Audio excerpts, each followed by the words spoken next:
Welcome to the Alcohol Free Life podcast, brought to you by thesoberclub.com. I'm Janey Grace. This is for you if you've quit the booze or you'd like to, or maybe you're just sober curious. I'll bring you tips and motivation without any judgment, and there'll be inspiration from experts, quit-lit authors, and sober heroes.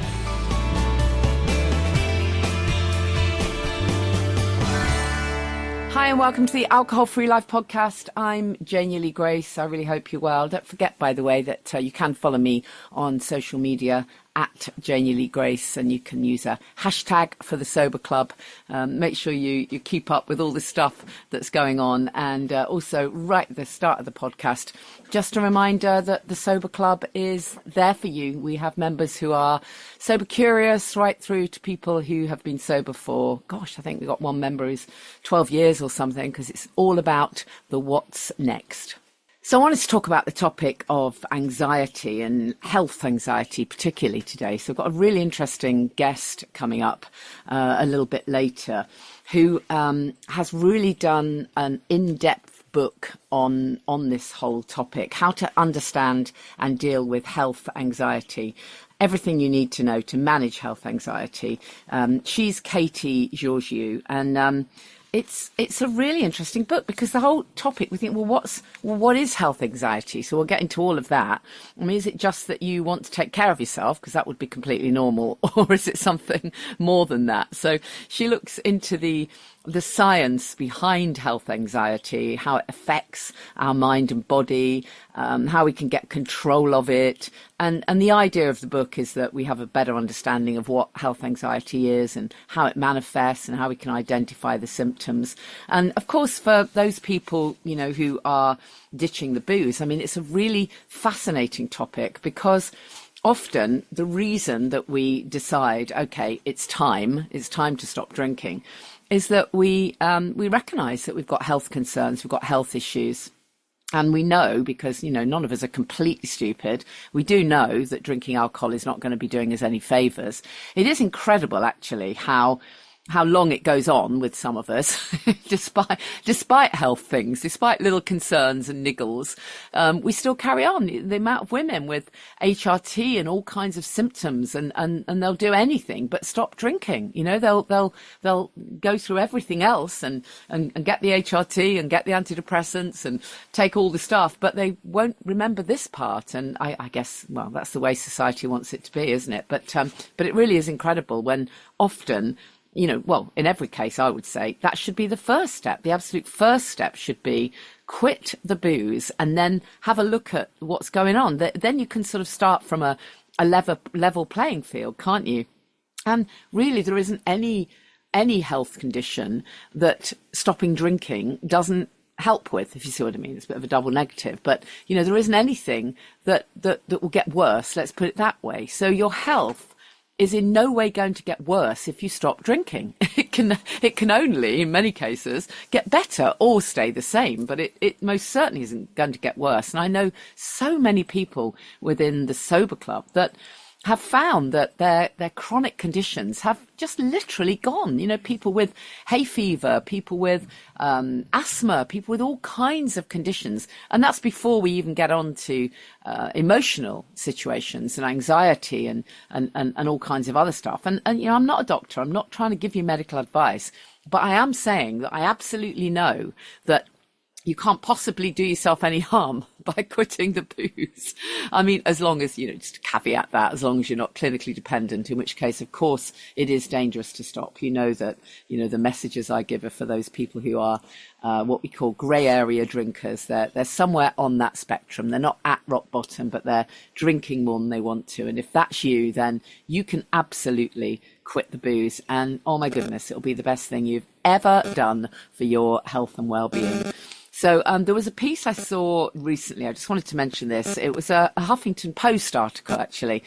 And it was written by a doctor, no less, and an author and a neurologist. And they were talking about, in this article, he was talking about how to prevent dementia. And the headline was around drinking, and specifically about what age we should stop drinking. So in this piece, this doctor was suggesting, admitting that, alcohol is not a good idea. It's really not very good for you. But he does say, you have less to fear if you're drinking wine for social enjoyment or tasting reasons. I mean, seriously? What on earth does that sentence actually mean? I would love to challenge him to a debate. If you're drinking wine for social enjoyment, well, yeah, of course that's what you think you're doing. I mean, that kind of gives the impression that you're having just a little sip, once a year. Don't be ridiculous. We were all drinking wine for social enjoyment. It's just that, by the time we'd finished off the bottle, there was not much more enjoyment left and we were on a right slippery slope, yeah? So that's crazy. And then he goes on to say, I strongly suggest that if you are 65 years or older, that you completely and permanently eliminate alcohol from your diet. Well, yes, duh. Why 65? Why 65? I just cannot believe this article. Yet again, it's another article that would have literally kept me stuck till I was 65. I'd be like, okay, then, well, I'm sure everything's absolutely fine. But, by the time I get to 65, I'll do it then. Come on. If not now, when? What a ridiculous state of affairs. By the time you get to 65, all of the miserable health things will have already kicked in. Not to mention the fact that you'll be absolutely missing out on living your best life. That's the bit that really frustrates me about these kinds of articles that literally just keep you stuck. I can only begin to take a wild guess. And, if you're listening, the author of this piece, please do challenge me. But I'm just guessing that that's something that's probably going on in your own life. Maybe you quite like drinking, you don't want to stop yet. So you're not willing to open up your eyes to the fact that life is so much better without alcohol. And a couple of weeks ago, I did a TV piece with Millie from Sober Girl Society. And we did a piece for TV for BBC London around quitting booze. And the piece was all based around age because the main reporter has just stopped drinking. She's only in her 20s. Millie stopped when she was in her late 20s. And of course, little old me, the old one, didn't stop till I was in my 50s. But, as I said in that piece, I mean, of course it's never too late. But as soon as you are aware, as soon as you wake up to this, that's when you'd be wanting to stop, right? And literally my only regret is I didn't do this sooner. Why, oh, why did I carry on for so long when I could, I had some opportunities, but perhaps just not enough support. Perhaps that's what it was, and not enough connection. And we know that, the power of connection within all of this, it's absolutely key, making sure that you're with like-minded people, you've got the self-care in place, you're doing all the pieces. It's so critical to do all of that stuff. Anyways, that brings me back to this topic of anxiety, because in addition to people deciding to stop because of these various health conditions, physical health conditions, lots of people do recognize, okay, I've got anxiety and it's continuing, and I'm anxious about the fact that I'm anxious. I'm anxious about the health conditions. I'm anxious just because I'm anxious. We don't know exactly what's going on, but we know that it's incredibly common for people to just have an anxiety that seems to go on and on. And one of my clients actually was saying that, or one of the Sober Club members said that she had relapsed. I hate that word, but she'd started drinking again. She got triggered by something upset her. She started drinking again, and she had a couple of drinks. But this time, rather than rolling straight into a long period of going back down the booze elevator, what happened was she actually really consciously noticed what happened.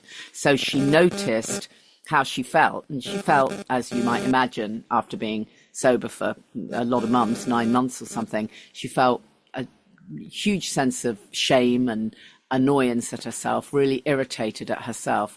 But she also noticed that she felt incredibly anxious, really, really anxious. And not just for a few hours, she kind of monitored how long the anxiety went on. And she said it went on for several weeks of feeling really anxious, even though she stopped again. And it helped her to see, I don't need that in my life. It's really not something I need in my life. And so, she was able to use that blip, if you like, as a way of really helping her to remember, I don't need to feel this level of anxiety anymore. I'd got to a point where I was able to start to feel balanced. And that's the power of choosing to be sober. And yes, the early weeks can be really difficult for people. There's no doubt about that. In the very early weeks, you might feel anxious, you might feel chaotic, you might feel a little bit unsure of who you even are while you're stepping into your sober shoes. But you have to hang on to the fact that it's going to get better. This too shall pass. The tricky bits will pass, and you will come back to that fabulous place of balance and knowing who you really are. And that's the really beautiful part.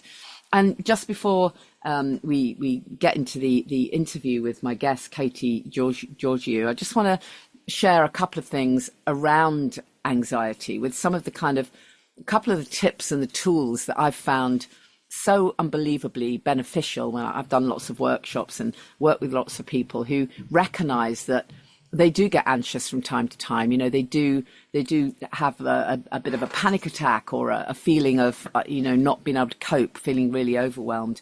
And there are a few really simple things that can make a difference. So one thing, and I know you'll have heard me speak about it before, but one thing is to just do simple breathing techniques. So box breathing is a really simple one where you kind of imagine you've got the sides of a box, as it were. You breathe in for 4, across for 4, down the side of the box for 4, across the bottom of the box for 4. It's just called box breathing. It really is just regulating, slowing down your breathing. And then you can do simple breathing techniques like breathing in for a count and breathing out for a longer count. So breathing exercises, most people know them now, but we forget to do them. We forget that actually we can bring ourselves back to our breath. We can let the breath take it. And the power of it is incredible.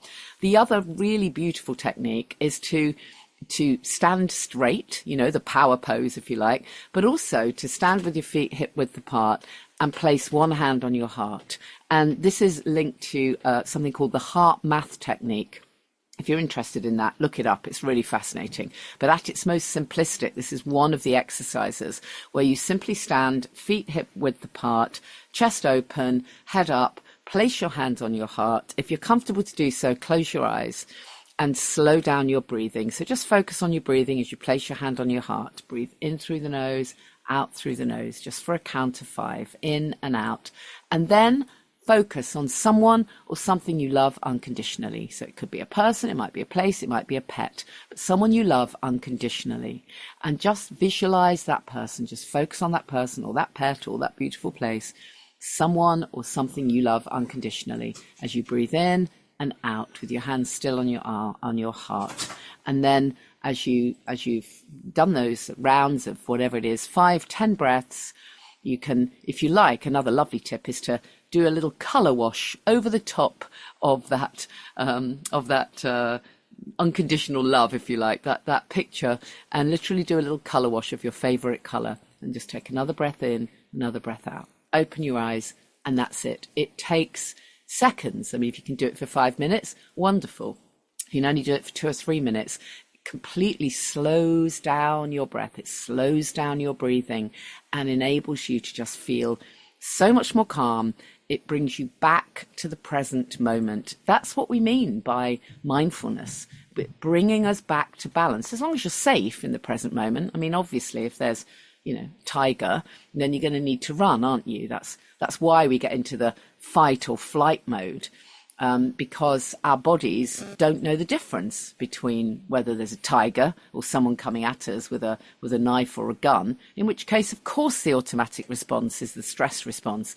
But most times in our lives, we haven't got the tigers or the guns, thankfully.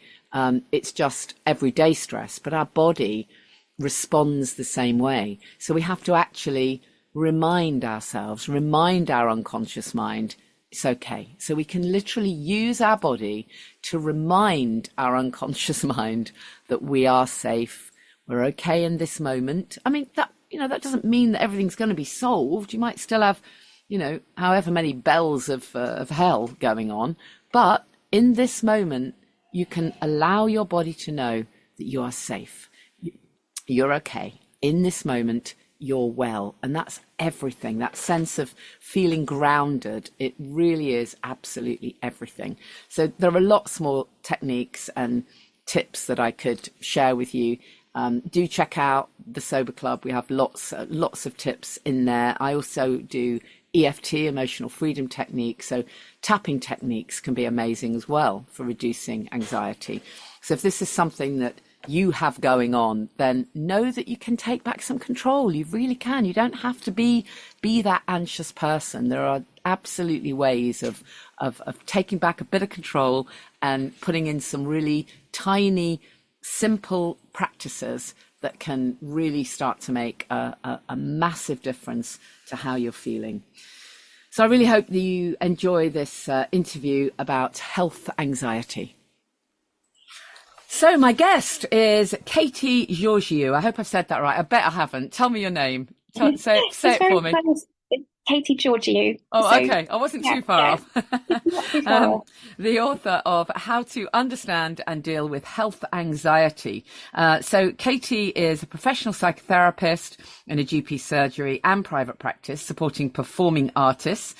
She also has written a bunch of books. This is Katy's third book, following on from How to Understand and Deal with Stress and Your Mind Matters, How to Talk About Your Mental Health. So there's so much I'd like to talk to you about, Katy, but let's just start with this particular book, and tell us, what is health anxiety? What do we mean by that phrase?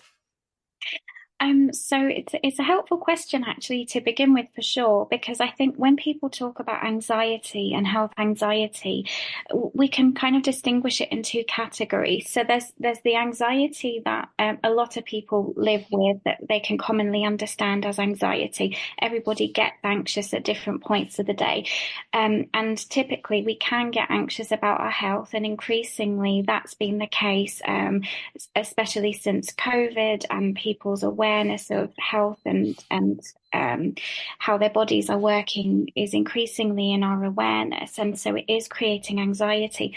But that's quite different to clinical presentations of health anxiety, which are more to do with the almost like the fixation on health as a theme, to the point that you can't quite function during your day-to-day life. It can really get in the way of things like what you do with your day, avoiding certain foods or going out, and it can really cause panic and quite a lot of distress. And essentially, it's kind of exploring what causes that, how that presents itself, and why. And my book kind of looks at the conditioning that we've arrived at in our particular culture and society, where statistics are showing that health anxiety, particularly in the clinical manifestation of it, is on the rise.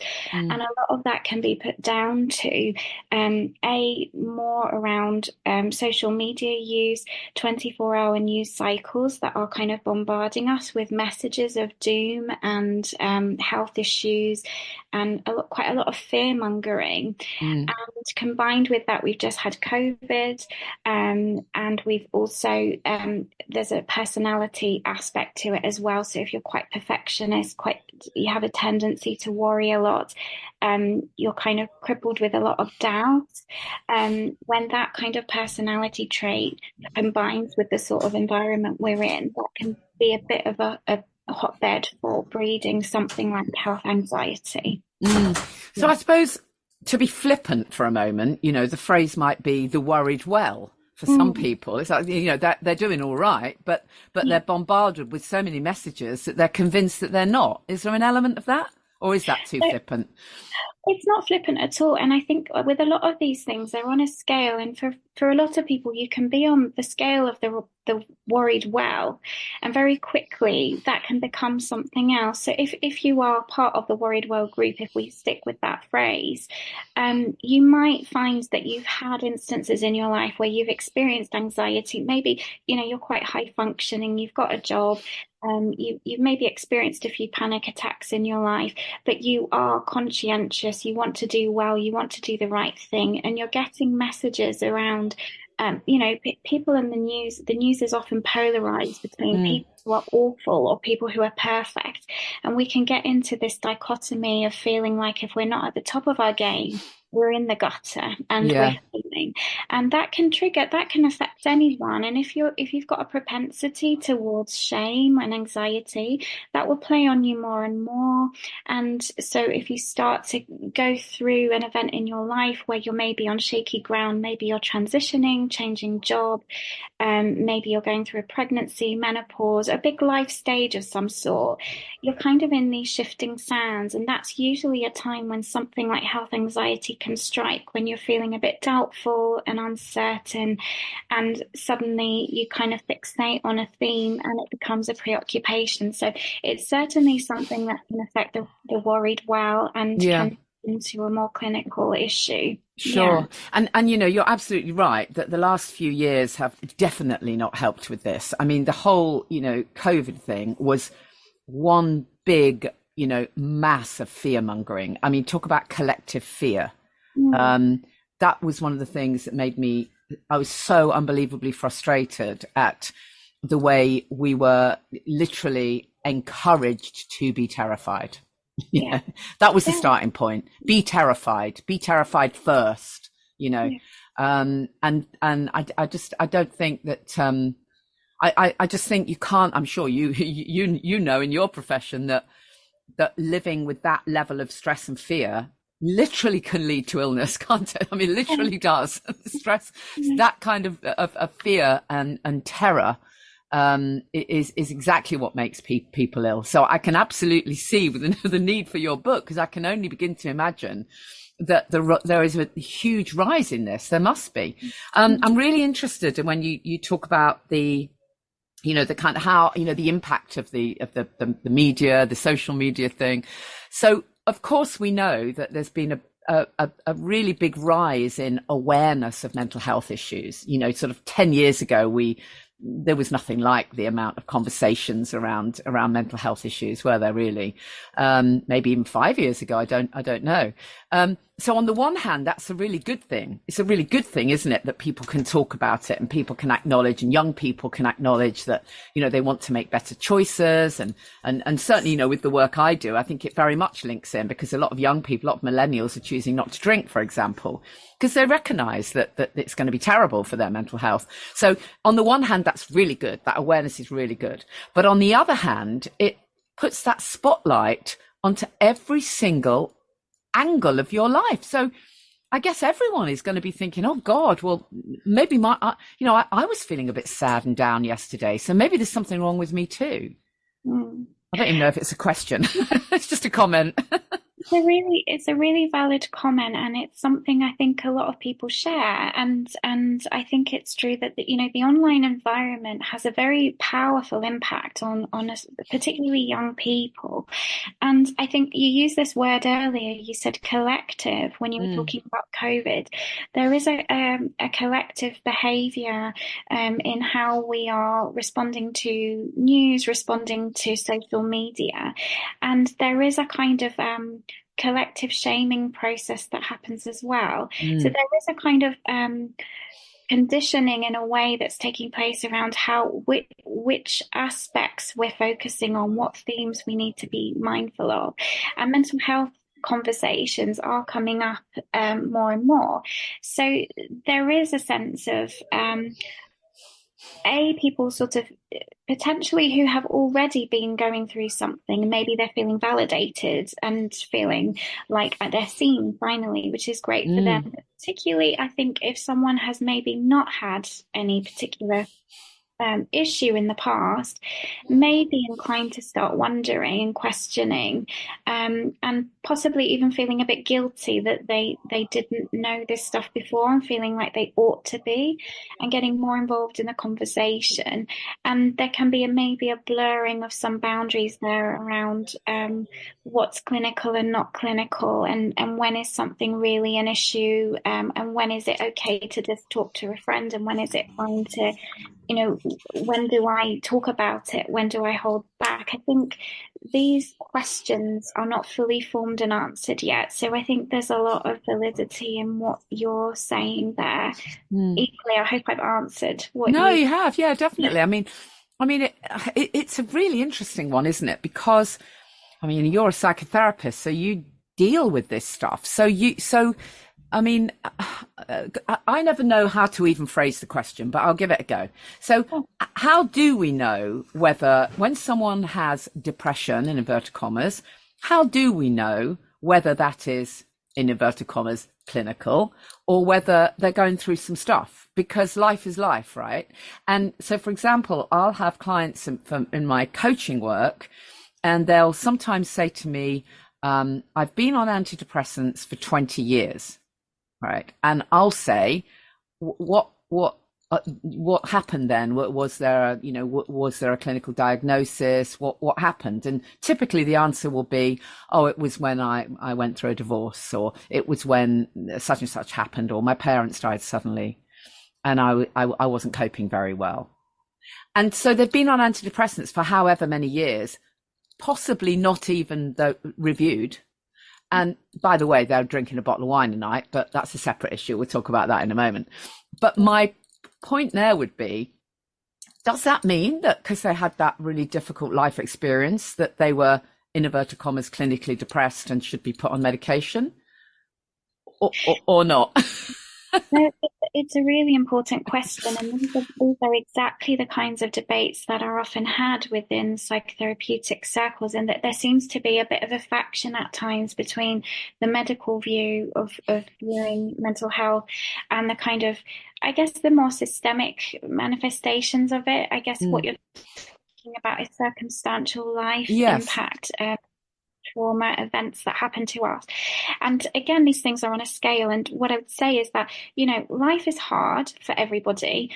There's no such thing as getting through the beginning to the end of your life without any hiccups and bumps in the road. And naturally, most people will experience things like grief, heartbreak, as you say, things like divorce, changing job. These are going to have an impact on us. They will cause stress and anxiety. And things like depression, you might go through a bout of something that you might understand to be very similar to kind of depressive experience. And many people can pass through that and then recover and be fine and go ahead. And I wouldn't necessarily call that a clinical issue. That's a response to life events, which people experience. And I think that's what you're naming, that, should someone in that scenario automatically think of it as a clinical issue and go on antidepressants?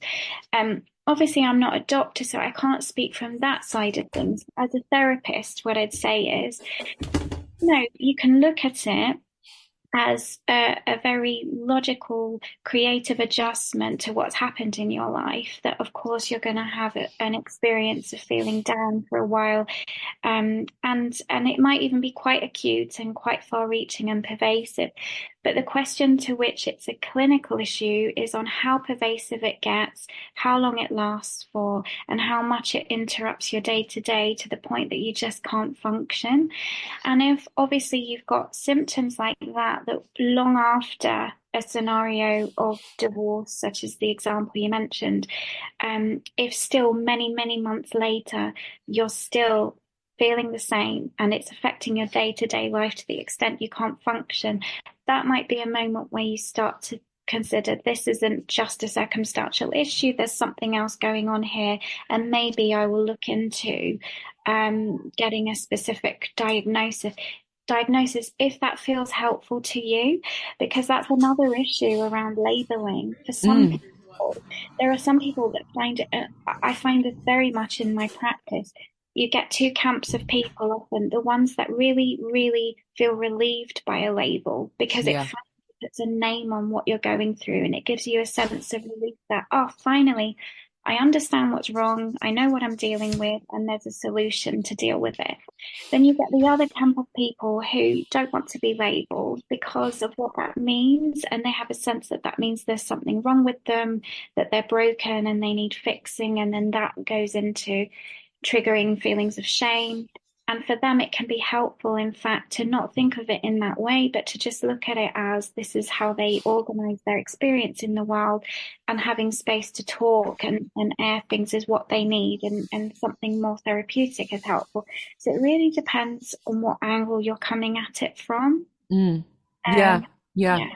That does make sense. I mean, you're right. I have I've read a few things recently, and in fact have a I know someone who has been diagnosed with ADHD in later life. That's quite a few people talk about that now, don't they? Sort of in their 40s, they get diagnosed with ADHD. Now, for some, that's they find that really affirming that, okay, so finally now I understand, now there's a reason for how I am or whatever.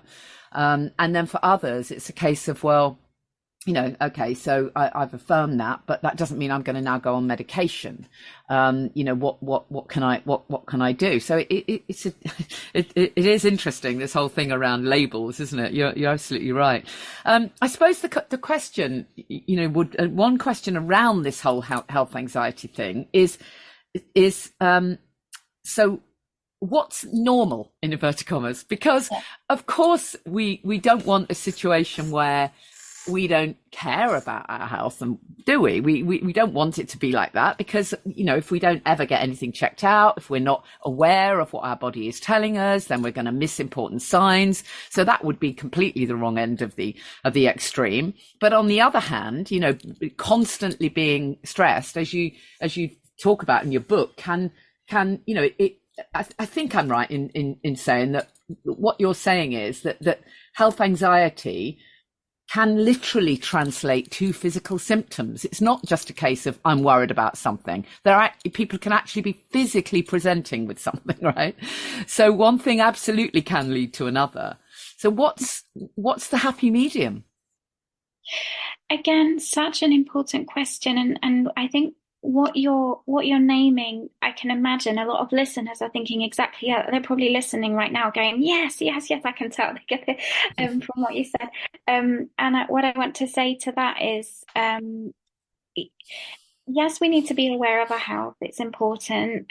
That's why we have all these initiatives, for women having cervical smear tests, making sure that they keep up with things like mammograms, and the same for men with prostate issues.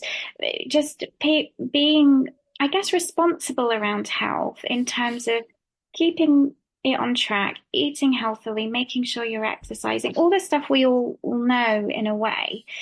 But then at the same time, not to let it get to the point where it's interfering with our life to such an extent that you can't get through the day without checking and double checking. And I think this is where it starts to slip into the slightly problematic end, is when you're with health anxiety, you're constantly seeking reassurance.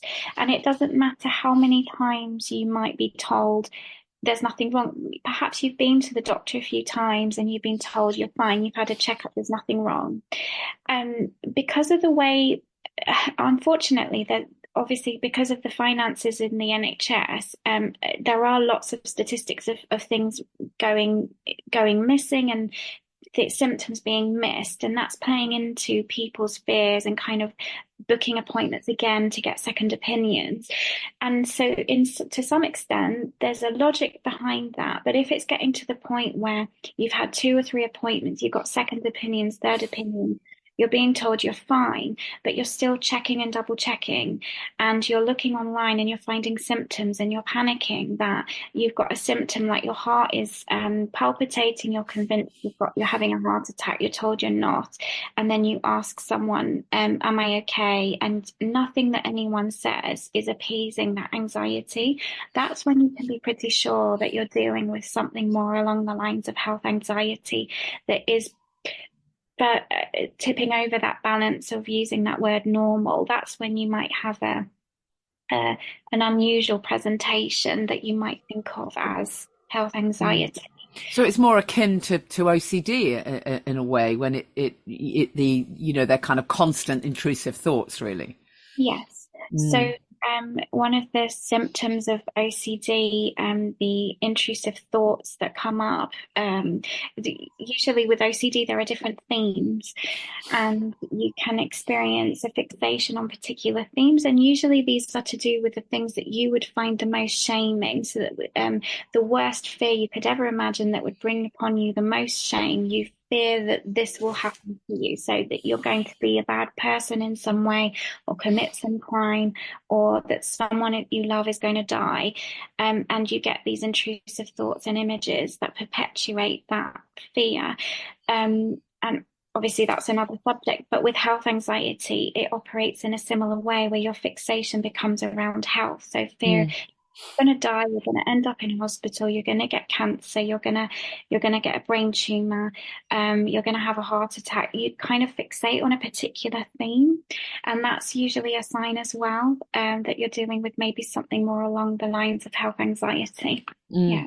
So if somebody is in that space, then how do you support those with health anxiety? Because I hope you're not going to tell me they just get given antidepressants. No, one of the things I try to draw attention to in the book is there's almost three layers of support you can think of. One is, what do you do if you're in crisis? So for example, if you've got health anxiety, you're deep into it, you're panicking every day and you can't cope.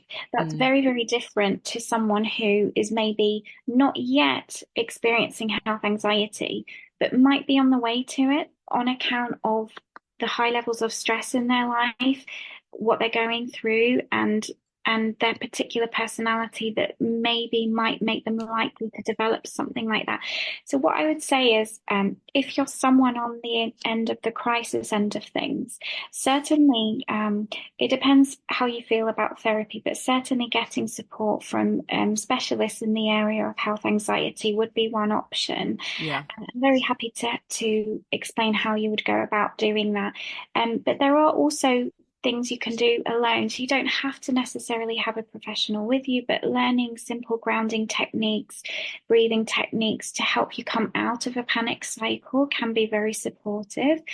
But more broadly, looking out at it more broadly than that, for the people who are not yet in that boat, it's about looking at your life as a whole and actually being more aware of what on your plate, and getting a bit of an understanding of how stressed you are and how much change is happening. Because if you're changing jobs or moving country, or you're under high stress at work, you're already sort of operating at this high anxiety level. It's useful to be aware of that sooner rather than later, so you can start to bring that baseline of anxiety down and just be aware of what you're watching and what you're ruminating on, and reflect and develop and cultivate some awareness and self-awareness around that. And look after yourself, put support measures in place. I talk about this thing in my book about the sandwich technique, which is about buffering a stressful situation with two supportive situations around it. So if you're about to go into a meeting, for example, and it's with a boss that you hate and you're terrified, and you hate public speaking and all of this, you can buffer that stress by doing something just before it that's supportive. And that might be calling a friend that you love. It might be getting a hot chocolate from your favorite cafe. But that's to kind of boost you just before the stressful experience.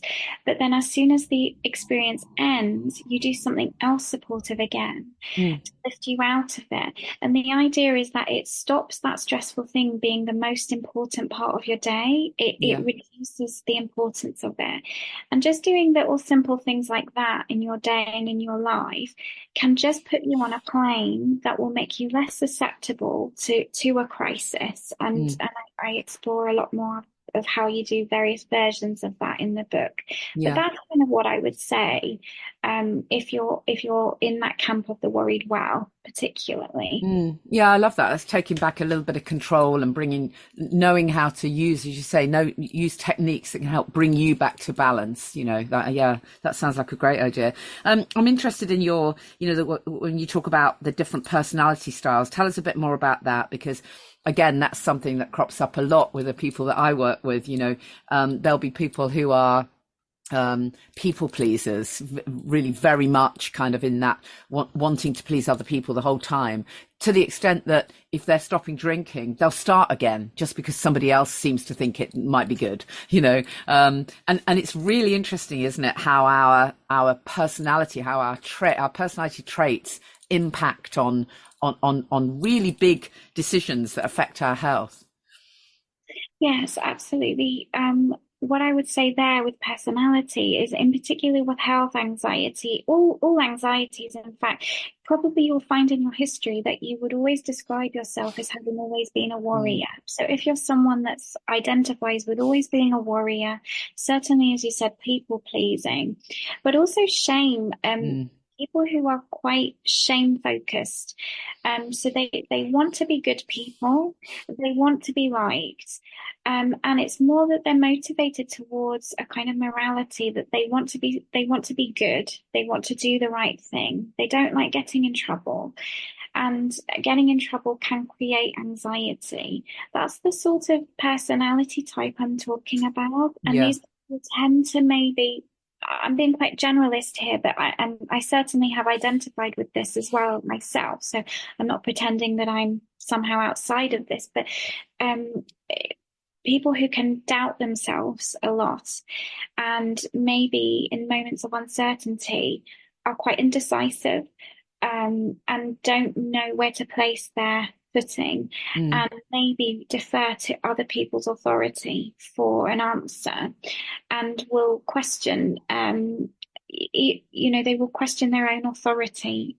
And a lot of that can come from childhood or environments where you were taught to respect authority and not necessarily listen to your own gut on things. Brought up in that sort of world.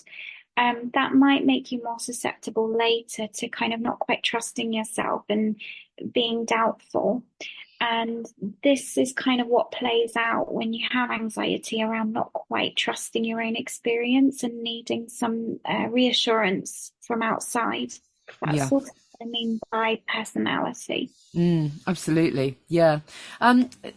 Finally, can I just ask you, with your experience as a professional psychotherapist, what do you see in terms of when people are drinking, and particularly if they're drinking more than they want to? Where do you see that alcohol comes into the equation with when it's linked to stress, anxiety, depression? I mean, we certainly have a culture for it in this country, don't we? Like, I think drinking as a culture is generally normalized. So it starts from there in a way that we come to accept that this is something we do. People drink on their own, they go to pubs, and there's a bit of a culture around, which is changing, but certainly up until recently, a culture that the more you drink, the more hard you are somehow, like you're tough, you can take your drink. So I think it starts from there and that conditioning. And once you're locked into that, there can then be this element of peer pressure that comes with that. And if you're someone that decides you don't want to drink and everyone around you is drinking, you'll often get the questions, oh, why aren't you drinking? And that can cause all sorts of shame. So even with the best will in the world, when you try to stop, there's so many scenarios that kind of sabotage that process. And obviously we are a nation that's getting increasingly stressed and burnt out. And so we're going to adapt to our coping strategies. And generally speaking, when it comes to what we turn to in times of stress, we tend to go to the things that worked when we were first stressed. Yeah, in the past, yeah. So if you were someone that turned to food, for example, or you had an eating disorder in your childhood or early adolescence, it's more likely that when you're older and you experience stress, that might be something you're more susceptible again. And likewise, if in your teens you found that, drinking kind of got rid of all your social anxieties and you felt good, that might be your go-to response later down the line, even if you didn't necessarily have a problem with it as such.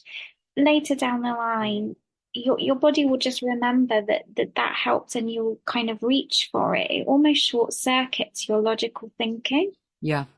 So it can kind of begin there. And I'd say that's where alcohol kind of feeds into the cycle of stress and anxiety. Yeah, that's interesting. Yeah.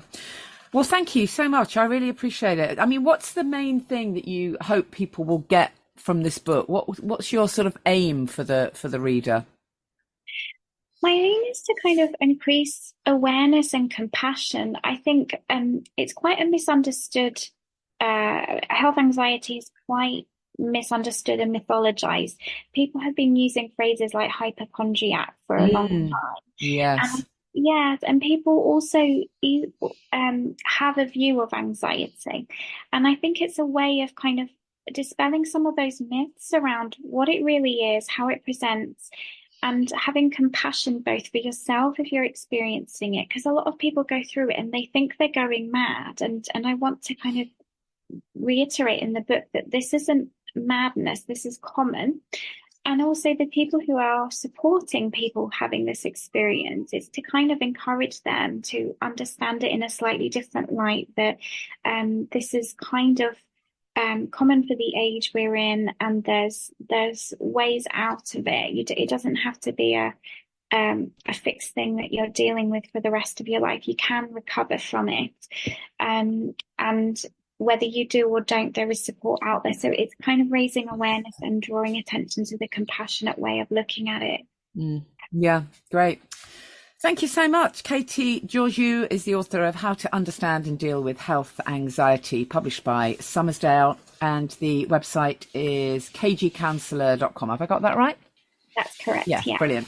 Thank you, Katy. I really appreciate it. Thank you. Thank you for having me. Take care. Thank you, Katy. We'll make sure we put all of that in the show notes, the details of the book and all the other stuff that we've been mentioning. There are some really fantastic ideas for reducing anxiety. There's lots in my book as well. There's lots within the Sober Club. So this really is something you can, take back some control of your life. Don't forget, if you'd like to join us, you want more connection, then we do have a self-care and sobriety retreat at Champneys, May the 18th to 19th. It'd be amazing to see some of you. We pack a lot into these weekends, and it would be fantastic to see you there. Just go to thesoberclub.com/events and check that out. And then as well, we are going to be planning another live podcast recording at Club Soda in London. So keep an eye open for that. And of course, we'll do another Family Constellations at some point in Hertfordshire. So just drop me a message if you know you're interested in some of these events. It'd be really, really great to see you. Connection is just key. It really is. It just means everything to stay connected with like-minded people. So check out thesoberclub.com. Don't forget, if you want to support this work, you can go to buymeacoffee.com/Janey Lee Grace. And as always, if we can get to meet in person, mine will be a flat white. I'll see you next time. Thank you for listening to the Alcohol Free Life podcast, brought to you by the Sober Club. Please rate and review. And if you want support, accountability and inspiration, and you want to live your best life without the booze, check out thesoberclub.com.